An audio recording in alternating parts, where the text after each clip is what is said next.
Está no ar mais um One BRZ Podcast.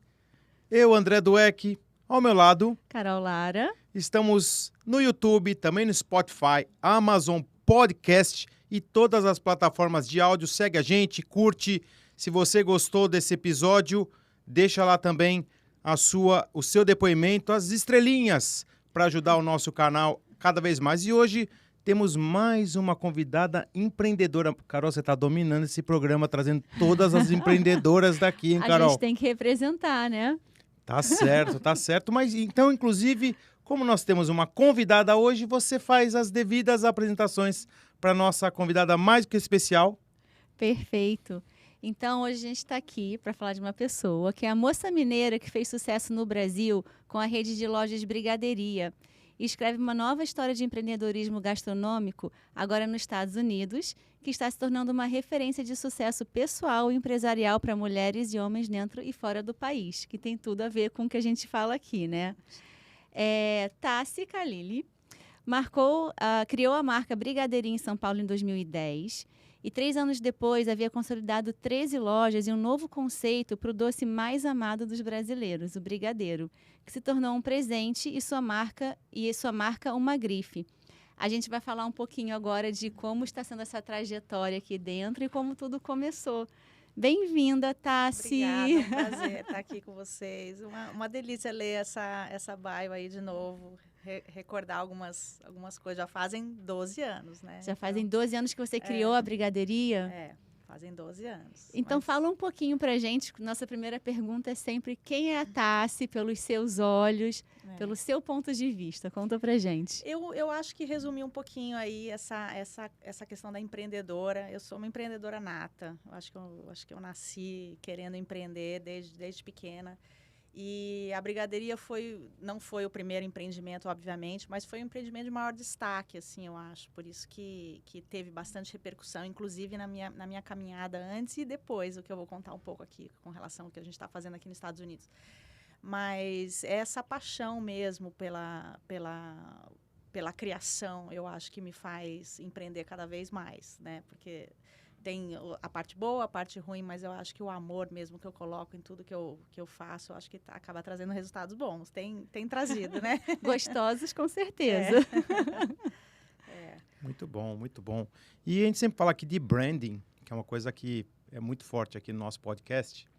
E você conseguiu fazer com que o doce brasileiro mais famoso do mundo, o americano até consegue falar brigadeiro. Às vezes eles dão umas enroscadas, mas criou uma marca, a Brigadeiria, logicamente baseado no nome, mas eu queria saber de onde saiu a inspiração, porque é uma coisa tão simples, né? A gente olhar e falar, brigadeiro, brigadeiria, é tão simples, mas ninguém fez antes. Da onde surgiu, como foi esse processo de brainstorming? Eu imagino vocês numa sala, com uma agência, com alguém, falar assim, peraí, brigadeiro, porque tinha lá a loja do brigadeiro, especialista em brigadeiro, melhor brigadeiro não sei o quê, e tem a Brigadeiria que você criou. Queria que você contasse um pouquinho desse processo de criação de marca. Eu acho muito ótima essa pergunta, porque as pessoas não conhecem um pouco de onde eu vim. Eu não tenho formação de marketing, não tenho formação de marca. Então, eu sou formada em administração de empresas e fiz direito depois. Não fiz a OAB, mas eu fiz toda... Bacharel. Quase. Ou seja, eu não venho dessa área. Então, foi muito curioso, talvez eu acho que tenha sido muito a responsabilidade dessa questão também, por ser uma coisa que eu gosto muito de marca, estudei bastante sobre isso, não didaticamente, mas é uma coisa de paixão mesmo. Quando eu fiz a Brigadeiria, eu tinha um olhar diferente. Eu acho que isso que você está colocando aqui, as pessoas quebravam a cabeça nas agências, várias marcas queriam fazer o mais do mesmo, e eu acho que por causa que eu não tinha esse background, eu vim com um olhar completamente diferente. Então, fez muita diferença toda a soma do que eu tinha feito na minha vida. Então, soma com a parte de eu ser mineira, né? Você começou aí a bio dizendo... Mineirinha. Então, a mineira, ela nasce... A maioria dos mineiros nascem em volta do fogão. Não tem jeito. É uma coisa que a gente tem uma relação emotiva muito grande com a cozinha em geral. Né? Então, todos os meus negócios têm comida. É incrível. Às vezes eu falo, eu queria fazer de roupa um pouco mais fácil. Não faça isso, não faça isso. Não, aí eu acabo criando marcas com comida. Então, vem dessa questão de ser mineira mesmo, de ter muito valor emotivo na minha vida. E a marca Brigadeiria, ela foi somada com a minha experiência em moda, que eu trabalhei como administradora de empresas de uma rede mineira. E Qual era? Chamava Minas Brasil. Legal. Eles vendiam para multimarcas do Brasil inteiro e, por acaso, tinha muita estamparia nessa marca. Então, eu vivi esse mundo somado da gastronomia, que era da minha alma, e com a administração de uma questão assim, de roupas de moda, com estampas e tal. Então, quando eu me mudei para o Brasil, para São Paulo, saindo de Minas Gerais, eu me casei e eu fiquei naquela selva de pedra um pouco desgostosa. Peraí. Só um parênteses. Se casou com o grande Cláudio Calili, meu amigo do pôquer. Peraí, me casei. Não vamos passar batido assim. Não pode passar. Peraí, Claudião. Claudião, me ajuda aqui. Tô tentando levantar tua bola aqui, Claudião. Mas, olha, eu fiquei muito desgostosa de sair de Minas e ir para São Paulo, vou falar para você.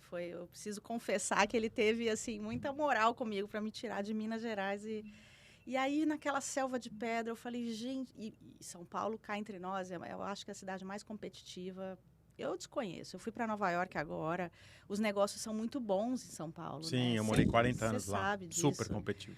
As pessoas são muito boas lá em tudo que fazem. É impressionante. São muito criativos. E eu falava, nossa, o que eu vou inventar aqui de diferente, né? E foi quando eu tirei um ano sabático e... Por causa disso tudo, me adaptar à cidade. Foi que ano isso? Só pra gente 2009. traçar a linha do tempo. 2009. Então, eu vim da gastronomia mineira, da casa, depois eu trabalhei com moda, fiz administração de empresas, tive restaurantes mineiros, mas nada muito com relação à marca. E foi quando, em 2009, me peguei em São Paulo com isso. Eu acho que a concorrência me fez ser essa pessoa que eu sou hoje. Assim, eu não dormia. Eu tinha que encontrar uma maneira de ser diferente, eu não digo melhor, mas eu tinha que ser diferente, tinha que ser único. Eu acho que essa é a diferença hoje. Se destacar, sabe? né? Se destacar naquele lugar que eu achava que era incrível. E acho até hoje, inclusive. São Paulo tem grandes concorrentes para todas as áreas. E aí foi quando eu juntei a questão da mineiridade, da emoção da comida com a moda. Então, as lojas Brigadeiria, elas eram todas forradas de tecido, as caixas de presente eram de tecido. Eu me lembro, lindas. Estamparias que eu desenhava. Então, você que desenhava? Aí eu fui evoluindo esse meu hobby, que eu gosto muito da parte gráfica. E eu acabei fazendo isso de uma forma muito pessoal, mas com um feeling muito, muito aguçado, sabe? De tudo que eu já tinha vivido. Então, acho que São Paulo me deu isso, me deu essa forma de eu tinha que sobreviver naquela concorrência louca. E eu acho que responde, voltando à sua pergunta, eu não sentei numa agência, eu não discuti o mais do mesmo, entendeu? E eu acho que me ensinou para fazer isso aqui também. Depois eu vou contar para vocês, assim, qual que foi eu acho que os insights aqui para que o Sagrado desse certo, assim. Então, o processo foi, se acordou um dia e falou assim, brigadeiria. Mais ou menos. Não, porque essa inspiração de autodidatas, para quem até emendando nisso, né? Você falou no começo da tua história, que você não estudou, marca. O Tufi também não. E o Tufi criou, modéstia à parte, pela minha família, muito orgulho, as marcas, talvez, nos anos 80, 90, entre as 10 maiores marcas do Brasil, tinham duas que ele tinha criado, que era a Fórum e a Triton. E ele criou da cabeça dele Fórum, porque significava reunião, né? Um fórum de negócio, reunião. Então, era reunião, uma comunidade da moda. E Triton, que era da mitologia grega, que era um deus grego. Então, ele tirou disso daí, mas não teve agência também não, viu? Incrível. Eu acho que tem a sua explicação, esse olhar que não é o mais do mesmo, sabe? Esse olhar, a gente não assim, tirando mérito de quem estuda para isso e tal, mas realmente, para você fazer algo único, você precisa ter um olhar diferenciado. Você precisa vir de um outro... sabe, de uma outra estudo, pelo menos. Eu acho que faz sentido, assim. A gente fala muito disso, aconteceu, você falou do Tufi, mas aconteceu com você também quando veio para cá. Acho que tem duas histórias legais que mostram muito isso e a importância de ter... tentar ser fora da caixa, quando você já está dentro, é uma coisa, mas você não estar dentro da caixa para ter uma ideia diferente é realmente mais fácil. Então, a gente sempre dá o exemplo de quando começou a empresa. Eu estava aqui há muito tempo, eu sabia como as coisas são feitas aqui. O André tinha acabado de chegar e ele veio cheio de ideias, cheio de coisa de evento, não sei o quê, que ninguém nunca fazia. Mas eu acho que a combinação das duas coisas deu super certo, né? Sim. Sem deixar de olhar para o que é feito e dá certo. É o olhar sem vício, né? não precisa reinventar a roda para certas coisas, mas ao mesmo tempo vim com um olhar assim muito mais ousado, não é uma tentativa de sair da caixa, de estar vivendo fora dela, né? Exatamente, porque ele realmente vivia, assim como eu também vivia, É, literalmente. Eu acho né? que funciona muito, É. funciona muito. E talvez também esse feeling de você conseguir juntar e não ter nenhum medo de desafios novos, que eu acho que essa é uma grande característica do empreendedor, é zero, né? Eu acho que quando a gente é mais jovem, a gente tem menos medo ainda, né? Hoje em dia, se a gente vai ficando velho, a gente vai ficando um pouco mais receoso. Medo não existe essa palavra para o empreendedor, mas um pouco mais receoso, um pouco mais Até pé por no conhecer chão. mais coisas, né? Mas antes, quando eu era jovem, era saía fazendo mesmo, depois, óbvio, erra, acerta, vai ajustando. Mas aí a brigadeiria, o nome foi incrível. Eu vou dizer assim que foi a grande sacada. E foi por causa dessa relação que eu tenho com o esporte. Eu fazia meus testes de brigadeiro jogando vôlei na Hebraica. Ai, que legal. Preparando para Macabíadas, que, como eu te falei agora, eu jogo há 12 anos Macabíadas. E não saía o nome não saía. E por ser muito óbvio o produto, tinha que ter um destaque. E aí a gente, jogando vôlei, falou, não, vamos parar com esse negócio de vôlei, vamos ali comer, que a Tassi trouxe um monte de brigadeiro, vamos comer a brigadeiria dela inteira ali. Naquele momento, foi assim, jogando vôlei. Que legal. Só que na hora eu falei, esse nome já existe, né? Imagina, nome tão simples, 2010, não existia, é uma marca. Foi considerada categoria de negócio. A gente não tem a gente tem a patente, mas não tem o domínio dela. Sim. Assim como e depois abriram mais 3.000 brigadeirias de todos os tipos. Sim. Então foi a grande inovação no sentido da categoria de negócio. Não existia essa categoria. E aí todos os shoppings passaram a considerar que deveriam ter uma loja de brigadeiros. Mas a brigadeiria era uma só.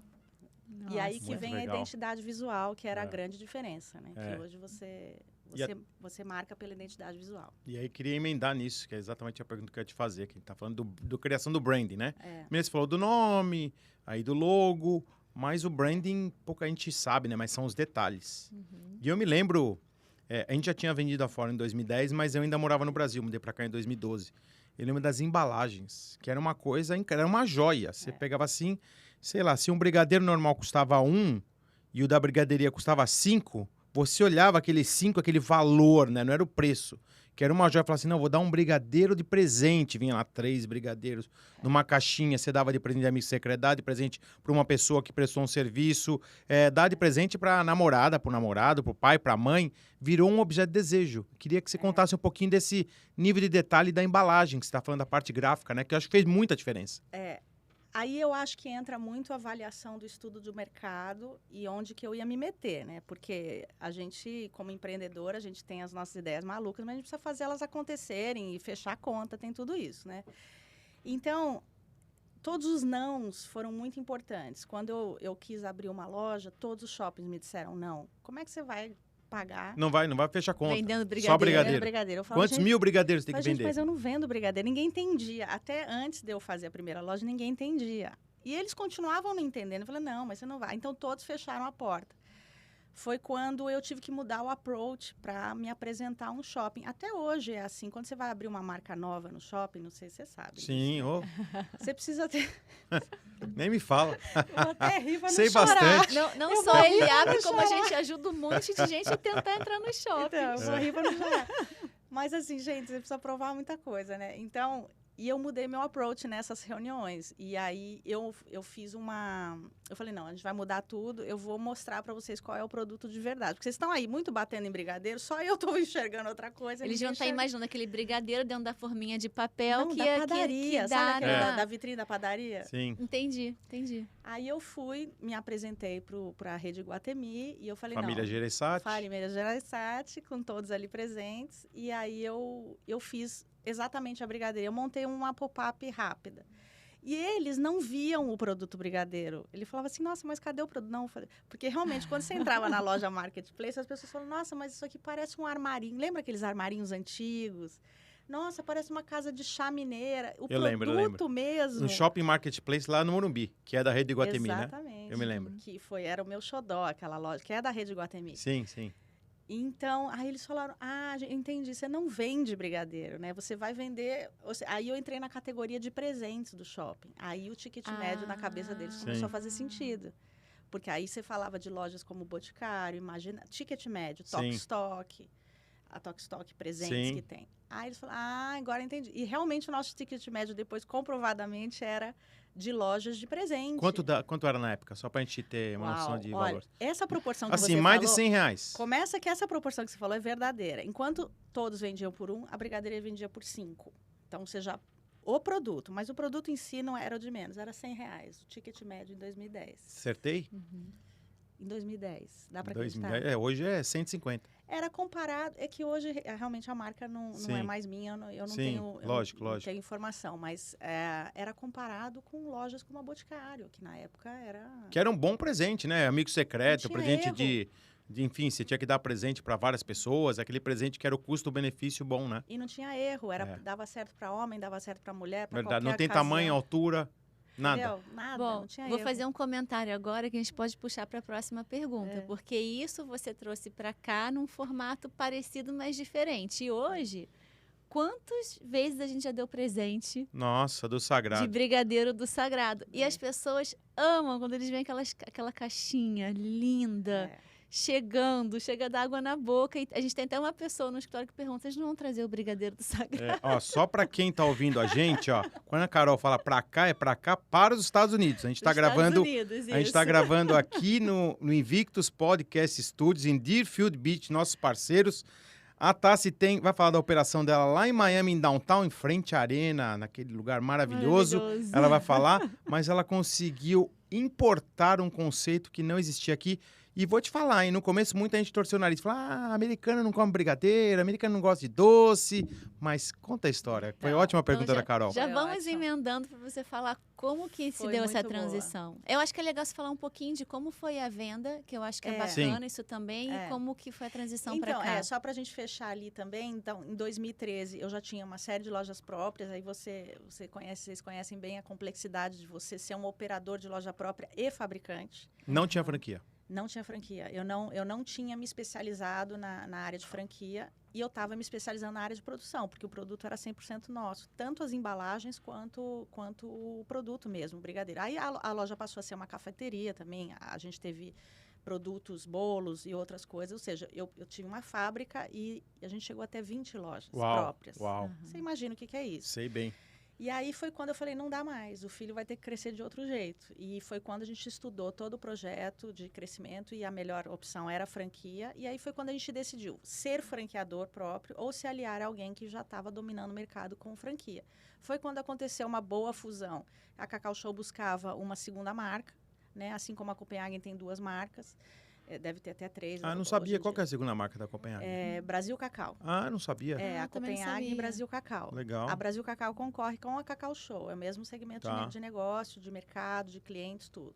Também loja de chocolate, para outros tipos de shoppings. Só que a Cacau Show não tinha a marca para... Premium, a mais premium. Para Iguatemi, essas coisas. Então, era muito conveniente comprar a brigadeiria e fazer isso. E foi em 2013... a gente lembra muito bem desse ano, né, quando começou a Lava Jato. Acho que todos os empresários seguraram um pouco 2013 e o plano passou para 2014. Foi quando a gente realmente começou a trabalhar, unificou as empresas. Então foi uma fusão, não foi uma venda? Foi uma fusão. Foi uma venda. Eu vendi 51% da empresa. Eu acho que toda empresa grande só compra a maioria, a gestão mesmo. A gente foi absorvido por uma empresa muito grande. A Cacau Show tem 3.000 lojas. Gigante. Pode imaginar que 3.000 lojas. E a gente foi absorvida. A brigadeiria, na época, tinha 250 funcionários. E tudo bem. Só que aí passou a Lava Jato. Eu vim para os Estados Unidos dar uma estudada no mercado também, que fazia parte da nossa ideia da internacionalização. Mas você não continuava na operação mais? Continuei trabalhando ainda um ano na gestão. Foi importante. Só que quando eu vim para cá, eu me apaixonei, né, gente? Como é que a gente faz, né? E também eu achava que eu não ia conseguir ser... a minha cultura, entrar na cultura da Cacau, ia ser muito complicado, assim, naquela época. Então, era melhor que eu, como gestora, me afastasse e continuei como conselheira da marca. E aí, vim estudar a marca para cá. Foi assim que eu vim para cá, inclusive. Eu não vim estudar outro negócio. Era para abrir brigadeiria nos Estados Unidos. Internacionalização da brigadeiria. A gente tinha muitos pedidos para Estados Unidos e Portugal. Muitos pedidos de franquia. Eu falei, o pessoal tá meio maluco, né? Assim, mas eu vou lá ver o que acontece. E foi quando eu vim, em 2014, com a família toda. Aí eu já estava só como conselheira da marca, participava de todos os processos, mas não na gestão diariamente, porque realmente a estrutura era muito grande, que tinha absorvido, e vim olhar. E quando eu vim olhar, aí eu falei, nossa, mas isso aqui, para a brigadeiria eu não encontrei. Incrível, não encontrei o mercado, não achei que deveria fazer a mesma coisa. Mas para o sagrado foi quando começou a abrir na minha cabeça uma outra possibilidade de negócio. E aí lançou o Sagrado Café. Aí eu estudei bastante o mercado e vi que essa categoria café, que não é um coffee shop express, como o Starbucks já estava dominando, e não era um restaurante, precisava, era uma categoria no meio ali que estava faltando. E foi por isso que nasceu o Sagrado Café, e não brigadeiria. Né, que era uma coisa que eu não ia explorar um mercado tão pequeno e tão assim, de uma cultura emocional que eu não ia conseguir ter aqui. Você sabe que tem um dedinho da Fórum lá no Sagrado, né? Ah, é? A Márcia Prado. Nossa. Márcia Prado. A gente vai ter que mandar para ela. Ela trabalhou com a gente 10 anos, ajudou a criar todo o processo de loja própria franquia da Fórum. Depois ela saiu, montou a consultoria dela com o marido, Edson Daguano, e os filhos. E aí ela estava aqui, acho que em 2015... Quando que inaugurou? A Márcia é minha parceira. Eu lembro dela aqui, ela mandou mensagem. Eu não sou falou, nada vai inaugurar sem aqui ela. o Sagrado Café. Eu falei, legal, Márcia. Eu fui na inauguração, acabei não indo. Não sou Mas você vê absolutamente que nada sem ela. A gente se conheceu em 2009. Ela que fez todo o conceito da brigadeiria comigo. É uma gênia. Sim, sim. Gênia do Não, merchandising e varejo. ponto de venda não tem ninguém. O olhar de varejo que essa mulher tem, eu não conheço outra. Verdade, então, assim, verdade. tudo que eu faço com ela. Não verdade, importa. verdade. Assim. E aí foi quando, em 2014... vocês vieram quando? 2012. 2012, e você? 97. É que eu me Mas lembro tem muito. O cara nasceu aqui. Vocês lembram muito desses empresários que vieram logo depois da Lava Jato, né? muito. Lógico que eu lembro. muito, Não, e muito. veio muita gente porque dólar a 2, né? Então o cara fala, eu Tava vou bem. lá, vou arriscar, tá barato mesmo, se der errado, tudo bem. E aí, qualquer 500 mil reais, que não é pouco dinheiro, né? Mas era muito aqui, né? Porque era 250 mil dólares, você montava um bis. Hoje, 500 mil reais, você não faz nada aqui, né? Você não consegue montar nenhum business. Mas na época tinha bastante, muita né? gente veio. É. Muita gente veio Foi essa uma época bem, assim, bem interessante para essa vinda dos empresários, porque aí vieram muitos empresários, né? E eu fui para Nova York para estudar o mercado e eu tinha uma sócia investidora americana de Nova York. Então eu conheci o mercado de Nova York assim com um olhar bem americano mesmo. Foi interessante. Só que foi muito interessante para eu desistir de Nova York também. Porque, gente, aquela época, eu não sei nem dizer. Assim, primeiro, o estilo de vida não tem nada a ver com o que eu queria, né? Ainda mais voltando de São Paulo, mas o consumo americano estava muito voltado para as marcas americanas. Existia um certo preconceito do consumo americano para as marcas que não eram de origem de fundadores americanos, sabe? Isso eu senti muito. Não posso dizer um preconceito. Sim. Resistência. Uma resistência de consumo. Uau, eu percebia isso assim. Você via cafés de pessoas da Austrália, da Itália, lindos, maravilhosos, mas eles estavam vazios versus os americanos, assim, sabe? Não sei, foi uma época onde essa questão dos empreendedores de fora, não sei se eles estavam chegando, não me agradou nesse sentido. Eu achava que por mais que eu tivesse um produto bom, um conceito legal, iria existir esse preconceito. Ainda mais do produto café, o café mesmo, porque o americano ele se considera o melhor. Eu acho que ele hoje em dia ele é o melhor torrefador de café, mas obviamente que ele não é um produtor, né? Inclusive os melhores grãos vêm do Brasil. Mas eu não posso tirar o mérito, eu acho que de roaster mesmo são os melhores. Então era um mercado muito difícil de eu entrar. E aí foi quando eu vim para Miami olhar. E aí vocês me falam, o que eu fui fazer em Downtown em 2014? Que não era o que é hoje, né? Ainda. Para quem não conhece Miami Downtown, que é o centro da cidade, ali bonito, em frente à Baía de Biscayne, tem lá a arena do Miami Heat de basquete, tem o Bayside. Ali estava ainda tá, né? Revitalizando. Mas você imagina há 7 anos. Há 7 anos não tinha nada. E hoje tem o prédio mais bonito de Miami, o 1000 Museum. vizinho do Sagrado Café. Aham. Eu me lembro o corretor, é muito engraçado. O corretor, que era um corretor comercial, eu busquei corretores comerciais. Ele falava, você não vai alugar esse ponto. Eu falava, ele pedia, pelo amor de Deus, para não alugar o ponto. Imagina, você querer vender uma casa e a pessoa quer comprar, mas você fala, não compra essa casa. Foi mais ou menos a mesma coisa. Mas olha só que curioso, eu passando na rua, era tudo, nossa, era um horror, era muita obra, né? Era Sim. Muita obra, certo. E eu vi a placa da Zaha Hadid ali, a placa, não existia nem o projeto ainda. Que é a arquiteta do 1000 Museum. Do 1000. E eu falei, Era, né? Que infelizmente nos infelizmente deixou. morreu na construção, né? Ela teve. E eu era muito fã. É aí que tá esse olhar, quando eu falo, né? Por que eu, Tassiana, mineira, trabalhava com brigadeiro, gosta de cozinha, gostava da Zaha Hadid? Quem é a Zaha Hadid no meu mundo? Muitas pessoas nem devem nunca ter escutado falar, né? É Talvez uma das não. arquitetas mais premiadas do mundo, Eu inclusive. acho que é. Mas É. por que eu era curiosa, né? E foi essa placa que não me fez largar aquele ponto de jeito nenhum. Olha. Assim. E eu falei, se ela Se vai a investir Zaha, aqui... se a Zaha escolheu esse ponto aqui do meu eu lado, vou ela vai- não pode estar errada. Eu Não não pode- sabia, Foi Tassi, referência. foi por causa da placa da Zaha. Não tinha nem o projeto. Aí eu fui entrar no site deles, não tinha o projeto Caramba. ainda. Eu falei, se ela vai, eu vou junto. Eu não quero nem Aham. saber. E aí foi uma dureza, gente. Foi assim, porque eu lutei contra tudo e contra todos mesmo. Os meus clientes eram os trabalhadores de todas aquelas obras, que, aliás, eles ganham bem, mas era era a fila daquele pessoal de capacete laranja, era uma loucura. Meu café. Eu cheguei até a vender no começo, tinha que vender o almoço deles, o almoço comercial, porque era só isso, Lógico, né, no primeiro ano. Mas foi muito rápido, ainda bem que a construção lá foi muito rápida daquela região, né? Muito, E né? hoje postaram aí há pouco tempo que a Downtown vai ter o maior número de investimentos, né? Vocês devem saber muito mais que eu. Já tá na Flagler Muito. Street, uma das ruas mais antigas, passei lá semana passada. Tá vendo? Tá todo revitalizando ali, vai ficar muito bonito, porque a Brickell já cresceu, né? não Já é uma tem- realidade. É. E agora tá atravessando a ponte, para quem não conhece, né? A Brickell é o centro financeiro de Miami. E Downtown Miami, que é em frente ali onde tem o Sagrado Café, vamos falar assim, é o centro antigo de Miami. Isso. E tá revitalizando. Então, aí as pessoas perguntam, é visionária? E eu acho que essa coisa de pensar, de estar fora do meu... Eu vi uma placa da Zaha Hadid. Se eu não conhecesse a Zaha Hadid, talvez aquilo não tivesse me chamado a Se atenção. tivesse clicado, né? Então, eu acho que você sair do seu mais do mesmo, sabe? Eu falo, nas mídias sociais, às vezes você tem que filtrar muita coisa, mas é através dela que a gente descobre muitas coisas hoje. Eu já era apaixonada pela arquitetura dela e foi ali que eu arrisquei. Então, foi essa a Que história. legal, não Do sabia. Downtown. Hoje eu estou super feliz ali. E somos um lugar que não tem parking, né? Todo mundo Sim, sabe em Miami Estacionar na rua. que ninguém faz um varejo sem estacionamento. E a gente por isso também era um motivo de eu não arriscar e eu arrisquei.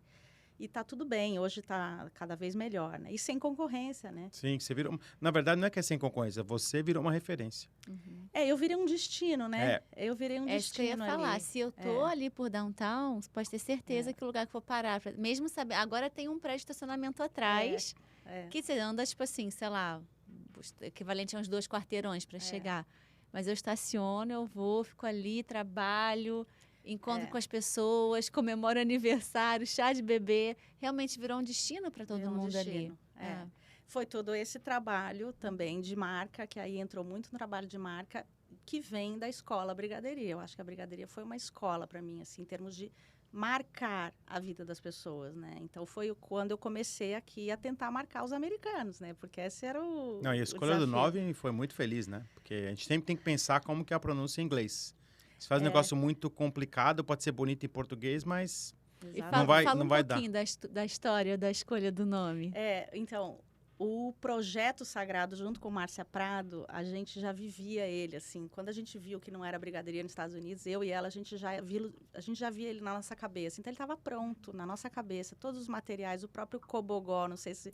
Eu amo. Deixa eu contar sobre o cobogó. A inspiração foi aquele tijolo amarelo, que é brasileiro, né? É um tijolo de arquitetura também. Se eu não tivesse esse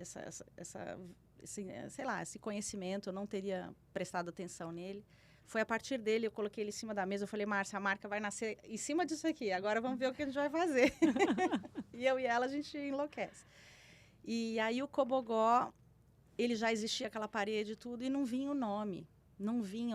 Foi uma coisa assim, realmente nome, ele tem um significado muito espiritual na minha vida, a brigadeiria foi a mesma coisa. E eu sonhei, estava tudo pronto. O negócio já estava pronto, a obra já estava sendo feita, faltava o nome, só para você ter uma ideia.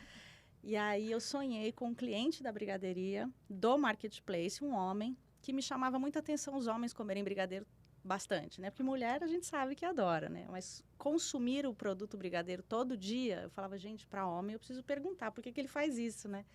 E foi uma coisa real. Eu perguntei para ele, nosso cliente do Marketplace, ele falou, Tassiana, ainda bem que você abriu embaixo do meu escritório, porque o Marketplace é prédio comercial. Um prédio comercial. Eu falei assim, esse aqui é meu momento sagrado, meu brigadeiro de pistache com meu café. Eu sonhei com ele aqui nos Estados Unidos. Não me lembro o nome dele, então se ele por acaso estiver assistindo, dá um toque. Comenta aí, aqui no nosso vídeo. Aproveita e curte o canal também, já ajuda a gente. Ele é responsável pelo nome sagrado. E foi assim, eu acordei e falei, é esse o nome, não quero nem saber, é esse o nome. Mas morrendo de medo de estar registrado, porque os latinos falam a mesma palavra, do mesmo jeito. E não estava registrado, então... Em 2014 eu registrei o nome e na categoria que a gente precisava e foi maravilhoso. E todo mundo fala, nossa, mas né, como é que foi? Então realmente foi isso. Eu acho que tem um toque aí divino que todo branding vem de histórias muito interiores, né? As pessoas não entendem isso. Elas acham que você vai lá, faz uma faculdade, lê meia dúzia de livros e vai lá e fala assim, sou especialista em branding. E as maiores marcas do mundo, que não é o logotipo ou o nome, é o conceito, né? Você vê, eu ali, sem saber dessa história, eu consigo enxergar o conceito de tudo, porque é arquitetura com produto, com todos os detalhes que vocês dão, com o branding, né? Que é a marca, né? Em si, né? O brand, né? Na verdade. E com o serviço. Porque acho que aí fecha, né? Eu lembro quando a gente fez os primeiros eventos da Dweck Realty, que a gente fez uma parceria lá com o Sagrado, e eu falei assim, nossa, esse daqui é a nossa cara. Eu falei assim, como que é a nossa cara se o negócio é novo? É como se já existisse, então, a criação do desejo, né? Que é uma coisa bem complicada. Você fala assim, como faz para criar desejo de marca? Você vai ler lá, tem um monte de guru que fala assim, para criar desejo de marca, 1, 2, 3, 4, 5, 6, 7, 8, 9, 10. 90% das pessoas vai fazer aquela cartilha, vai seguir a cartilha dos 10 e não vai conseguir. E aí eu queria te perguntar, como criou o desejo? Porque tudo que você falou, ele é tangível. Eu consigo enxergar. Mas para quem está ouvindo a gente lá no Spotify e também no Amazon Podcast, no Apple Podcast, a gente está aqui com a Tassi Khalili e ela está explicando para a gente uma coisa que talvez vocês não vão conseguir enxergar, porque a gente gesticula um pouquinho aqui no estúdio. Mas é como cria o desejo. Eu mudei minha cabeça com o tempo um pouco, mas agora eu ainda não tenho essa resposta. Eu acho que a gente vai evoluindo nessa resposta. Vai vir novamente, então, aqui. Mas o feeling que me dá hoje, e eu acho que ele está comprovado no Sagrado, essa paixão que a gente coloca na criação da marca, porque a criação da marca ela vem da cabeça do criador, não tem jeito, né? Ele pensa, ele imagina, aí ele coloca no papel. Tenta materializar o que ele pensou, né? Exatamente. Ele materializa, de certa forma. Ou via agência, sei lá, cada um com a sua habilidade. Tá, aquilo está materializado, mas é o amor que você coloca naquilo que vai fazer com que isso transcenda em cada colaborador e para que isso chegue no cliente. Não adianta. Se você não ama aquilo profundo, de verdade, eu acho que a marca ela só marca a vida das pessoas se ela é verdadeira. Eu não acredito em construção de marca que não tem alma, com sabe? certeza. Ou vai ser curto, né? Ou vai ser curto. Ou vai ser super legal, cool. E vai sumir rápido. E vai morrer. E aí eu vejo que isso faz bastante diferença nas coisas que eu faço. Eu não consigo fazer uma marca que eu não ame, que meu coração não está ali. Então, é natural já de mim. E hoje eu percebo, que eu falo que eu estou evoluindo nessa sua resposta, mas eu percebo que os colaboradores que estão comigo, que ficam mais tempo, eles são meio que parecidos comigo, assim, sabe? Filhos. Eles têm as mesmas manias.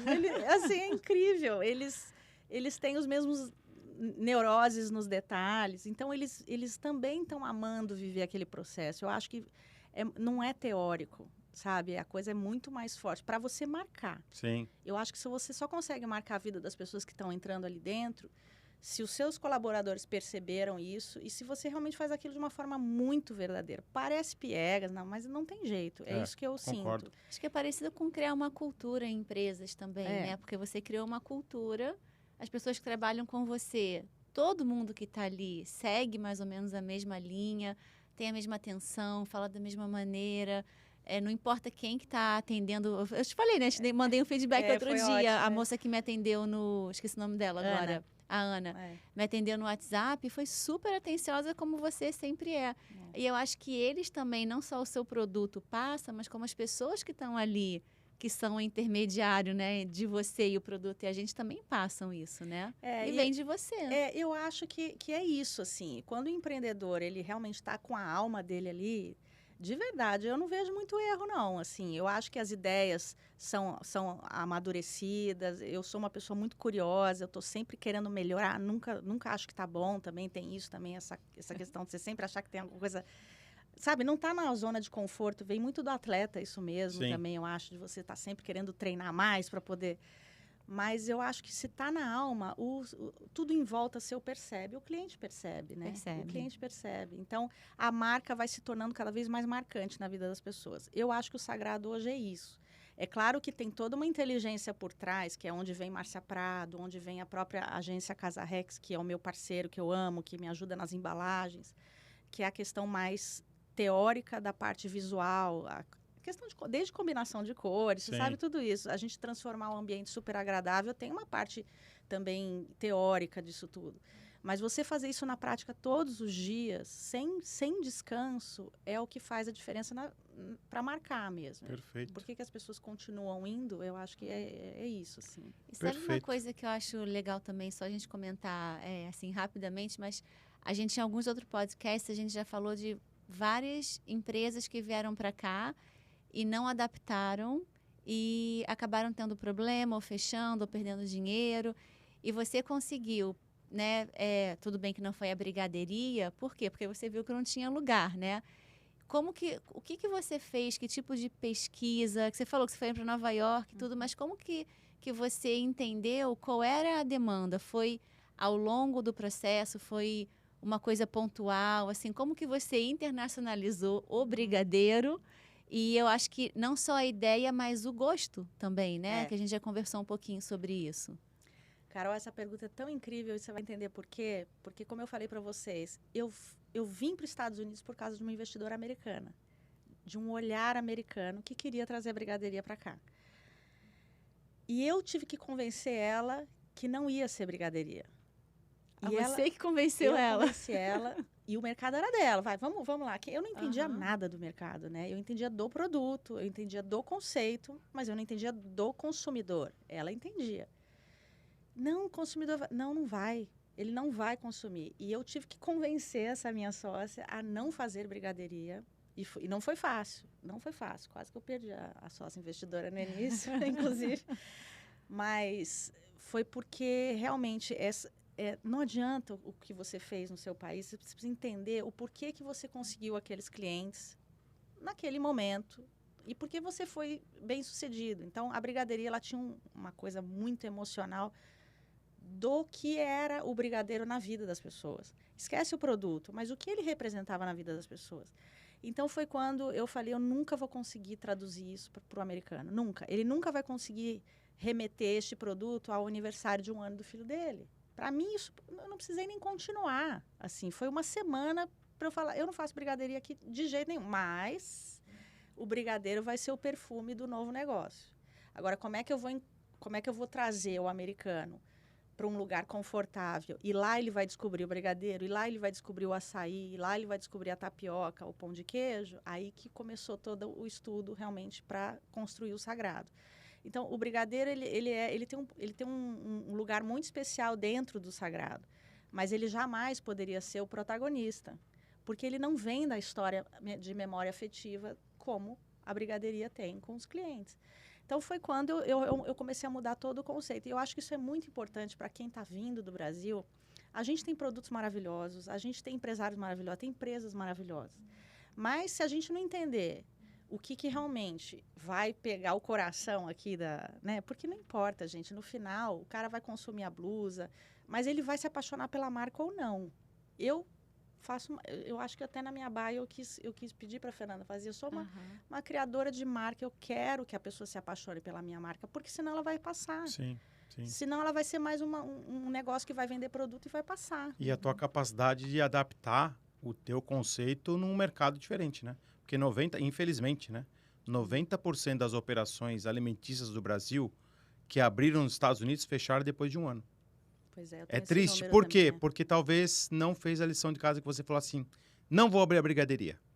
E as pessoas vêm ou falam assim, não, a brigadeiria é sucesso no Brasil, vai ser sucesso nos Estados Unidos, vai lá e abre meia dúzia de loja e querendo empurrar o conceito que não é assim, né? E você fez a lição de casa e adaptou um negócio que, no final, acabou sendo a sua, vamos falar assim, não é nem a cereja do bolo, né? Mas é como se fosse a joia ali dentro, mas dentro de um contexto conceitual. Então, a gente está fazendo o contrário. A gente está ensinando o americano a consumir o brigadeiro. A gente está construindo nele um valor emocional. Mas ele não vai vir como foi construído para nós no Brasil. Ele vai vir de uma forma sagrada. Ele vai vir através do sagrado, entendeu? Isso está sendo muito legal. Isso que eu quero contar para vocês no final, assim, o que... Eu já ia te fazer essa pergunta. Vamos Pois falar de é. futuro. Quanto tempo Vamos falar de agora? futuro já. Quanto tempo a gente tem? A gente está chegando aqui na parte final, mas dá para você contar do Dá futuro. pra contar, Ah, essa vai porque dar. agora a gente quer saber, né? Daqui para onde que vai? Então, aí o que eu falo, né? Então, tem toda essa história de downtown, de apostar num lugar. O Sagrado, ele é um modelo showroom. Ele é um modelo onde eu fiz todos os laboratórios. Flagship Store. Uma flagship. Eu brinco pra caramba lá, eu ponho e tiro coisa, eu testo o cliente, eu faço de tudo lá. Para chegar, eu acho que onde eu gostaria de chegar neste momento agora, 2022, que pós-pandemia também, né? A gente perdeu um pouco de tempo aí, de estratégia de negócio, né? Todo mundo, né? Não só nós, né? Todo mundo. Mas eu acredito que hoje eu entendo o que meu cliente quer consumir, eu entendo melhor onde que eu consegui agarrar ele, por que ele entra no Sagrado. Quando eu falo cliente, eu não falo brasileiro, não. Eu falo o nosso cliente americano aqui, ele não é só americano, né? Ele é América Latina, ele tem russos, tem, né? Até na nossa área tem muitos israelenses, assim. Hoje, o Sagrado representa 20% de brasileiros, 80% mundo. Então, só para você entender assim, o quanto que a gente realmente fala com pessoas do mundo, né? Isso é downtown. Nossa, eu não sei outras regiões ainda aqui. Mas hoje a gente está tão amadurecido e aí a gente vem procurando a forma de crescer, né? Já vem procurando desde o começo desse ano. Passado aí o trauma do socorro aí, todo mundo, sofrimento de pandemia, né? Vamos ver como é que o filho vai crescer. E aí eu me remeti muito a como eu pensei, qual foi o raciocínio lógico da brigadeiria. Então, uma coisa que já era muito clara para mim, que eu não ia fazer loja própria, ou ia ter um limite de loja própria. Porque eu sou produtora. Aliás, hoje eu sou produtora de muitos mais produtos. O açaí é nosso, o pão de queijo é nosso, os gelados são nossos, os doces são nossos. Legal. Eu preciso construir uma fábrica para crescer. Então, eu já descartei um pouco a história de como eu fui de loja própria, porque é muito complicado. Sim, varejo é muito detalhe, né? Muito. E a gente está eu acho que a gente está num mercado assim onde os americanos são especialistas em formatação de franquia, né? Eles realmente estão, eu acho que eles estão uns 10, 15 anos à frente da gente lá no Brasil em termos de como que eles fazem eles pegam uma marca e envelopam ela para um modelo de franquia. Foi quando eu comecei a procurar algumas marcas e desde consultores, mas empresas mesmo que só fazem isso. E a gente está numa fase já super evoluída de formatação do modelo Sagrado. Não é a flagship, sim, obviamente, sim. vai ser um modelo mais compacto, mais fácil de ser reproduzido e de ser administrado também, né? Porque vai ter que ter os administradores, os franqueados vão ser os administradores do negócio. Mas o que mais me chamou a atenção foi todos esses consultores. Nós tivemos agora na feira de franquia e eu tinha muito receio, sabe? Como eu falo, eu sempre acho que não está bom, eu sempre acho que precisa melhorar, eu sempre acho que aquela coisa. Eu falo, mas o cara abre um leque, você vai comprar uma franquia. Aí o cara abre um cardápio, né? Tem esse, tem esse, tem esse. Tem os americanos que já têm 30 anos de mercado. Para que eu vou comprar uma marca, né, nova? Aí o americano olhava para mim e falava assim, mas você tá louca? O cara tem 30 anos. Eu falava, como assim? Assim, os caras querem um negócio único. O que vocês fizeram é único, não tem dois, assim. Eu falava, é mesmo? Eu falava assim, né? Então, assim, a identidade pegou mesmo no coração dele, sabe, assim? Então, ele olha e fala assim, não dá para fazer dois, não dá para replicar. A identidade visual, os produtos que vocês têm, a forma como você apresenta, o tipo de serviço que você colocou, tá difícil de encontrar dois. Então, é por isso que o cara vai querer. Porque ele fazer mais uma marca igual, passa 2 quarteirões, vai ter outra. Vai ter outro, né? Mas negócios como esse, onde você realmente tem uma identidade muito forte, é onde os investidores, né, principalmente franqueados que não são criadores, né, eles querem negócios para tocar e replicar e que sejam rentáveis, é o que eles vão buscar. E aí eu falei, opa, então, assim, então a gente está nessa fase. Já a gente começa a colocar as informações, inclusive, que legal, para possíveis franqueados. A gente já tem uma lista de pessoas que... Mas ainda o negócio não estava formatado. Então, acho que até dezembro vai estar aí. Se Deus quiser, vamos ter sagrados por aí. Vamos começar pela Flórida, mas essa... Então, todo mundo que tem interesse, entra lá no Instagram, Sagrado Café. Qual que é o site? O site é www.sagrado.café. Então, ponto café só? Uhum. Não tem ponto .com? Não. Ai, que legal. É. Sagrado, nem sabia que existia o domínio café. Tem. Ai, que legal, que legal. Então, ó, fiquem de olho aí, vocês estão assistindo a gente, ó, pelo YouTube, ou tá ouvindo a gente pelas plataformas de áudio. Um case brasileiro de sucesso aqui nos Estados Unidos. Pode confiar, porque eu e a Carol somos suspeitos. A gente já gastou um dinheirinho lá, né, Carol? Nossa, nem sei. Acho que eu frequento o Sagrado desde que abriu. Mas dá muito orgulho, sabe? Dá muito orgulho de ver. Eu sei, você me contou um pouquinho mais, né, de detalhes. De repente vale um outro podcast um dia só para você contar o tanto de problema que a gente contou do que deu certo. Mas o tanto de coisa que deu errado, que você foi e tentou e foi atrás e correu, e os parceiros. E agora você chegando nesse ponto que os americanos querendo que você seja uma franquia, é muito bacana, dá muito orgulho, Tassi. Muito legal. Eu tô até um pouco legal. chocada, assim, como eu falo, eu nunca assumo que tá bom, mas é esse ponto que a gente tá, é uma realidade, assim, então eu tô bem, bem feliz, e o time tá muito feliz também, porque todo mundo que acreditou, que passou todos os perrengues que a gente não encontrou aqui, não dá para contar, mas aqui, né, nesse um podcast só não é suficiente. Com certeza. Mas é que é bom, ficar pro próximo. Fica pro próximo. A gente já tá mais... Vamos superar os perrengues na América, olha que tema Então bom. vamos combinar, quando abrir a primeira franquia, você vai vir contar aqui qual foi o processo aqui, que a gente vai ensinar as pessoas a como trazer uma marca do Brasil, você já ensinou, e depois como franquear. Da maneira certa, porque é uma marca nova, não é que é uma marca que veio do Brasil. Então, acho que ficar essa lição de casa e compromisso, hein? Vai ser ótimo. Olha lá, Deixa eu aprender primeiro o que eu tô fazendo. Não ficar... Ó, mais ou menos março, você tá aqui de volta. Combinado. Já combinamos. Então tá bom. Muito legal, parabéns. A gente fica Obrigada, muito orgulho, né? Muito obrigado mesmo, foi ótimo, foi ótimo. Muito bom. Obrigado mais uma vez. Você que está assistindo a gente pelo YouTube, deixe seu like, assine o nosso canal, também lá no Spotify, OneBRZ, 1BRZ, e a gente vai ter mais um episódio daqui 2 semanas. A gente está fazendo quinzenal, a Carol prefere fazer quinzenal, ela é a chefe aqui, né? A mulherada domina. Carol, mais um episódio muito bom, hein? Muito bom, muito bom. A razão que é quinzenal é porque a gente está colocando os cortes do OneBRZ Talks também. Isso. E foi incrível, que a gente quer que todo mundo volte e assista também. Mas muito bom. É isso aí. Fiquem com a gente, assine nosso canal, a gente volta daqui 2 semanas com o OneBRZ Podcast. Até mais. Até mais.